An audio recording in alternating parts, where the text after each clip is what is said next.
నిజమైన కథానాయకులు. యూపీఎస్సీ నిర్వహించిన civil services పరీక్షల్లో ప్రిలిమ్స్ పాస్ అయ్యి మెయిన్స్కు ప్రిపేర్ అవుతున్న విద్యార్థులందరికీ పాత్రికేయ మిత్రులకు ఈ కార్యక్రమానికి స్వాగతం పలుకుతున్నాను.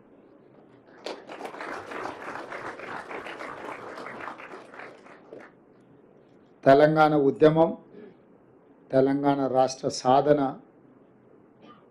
ప్రధానమైన అంశము నిరుద్యోగ సమస్య.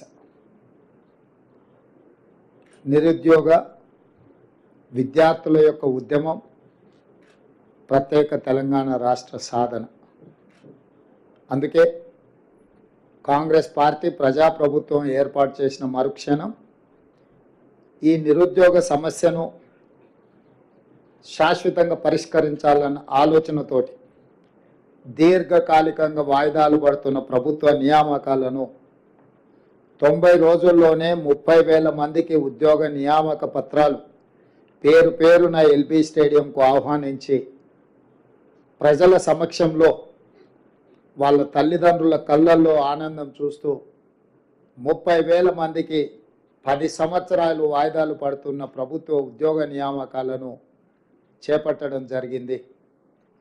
అదే కాకుండా ఇంకొక 35,000 ఉద్యోగాలకు, అది గ్రూప్ 1 కావచ్చు, గ్రూప్ 2 కావచ్చు, గ్రూప్ 3 కావచ్చు, లేకపోతే డిఎస్సి నోటిఫికేషన్ కావచ్చు, ఇతర నియామకాలకు సంబంధించిన నోటిఫికేషన్లు ఇంకొక 35,000కు నోటిఫికేషన్లు ఇవ్వడం ద్వారా నిరుద్యోగ సమస్యను పరిష్కరించడానికి ప్రభుత్వం చిత్తశుద్ధితో ప్రయత్నం చేస్తున్నది అని లక్షలాది మంది నిరుద్యోగ యువకులకు విశ్వాసం కల్పించడానికి సంపూర్ణమైన ప్రయత్నం ఈ ప్రభుత్వం చేస్తున్నది.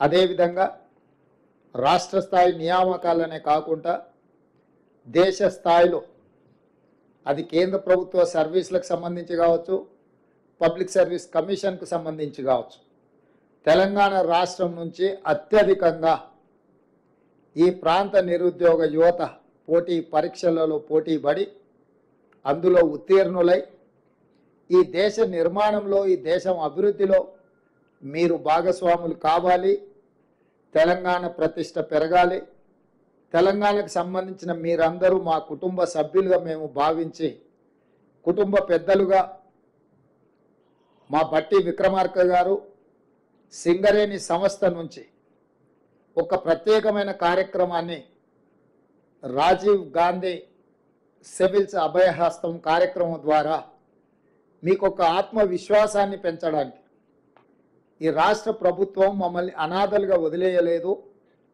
మా పట్ల కుటుంబ బాధ్యత పోషిస్తుంది అని మీకు నమ్మకం కలిగించడానికి ఈ కార్యక్రమాన్ని ఏర్పాటు చేయడం జరిగింది. చాలామందికి ₹1,00,000 పెద్ద విషయమా అని అనుకొని ఉండొచ్చు, లేదా కొంతమంది పేదలకు ₹1,00,000 కూడా గొప్ప విషయంగా కూడా ఆర్థిక ప్రయోజనం కింద కనిపించవచ్చు.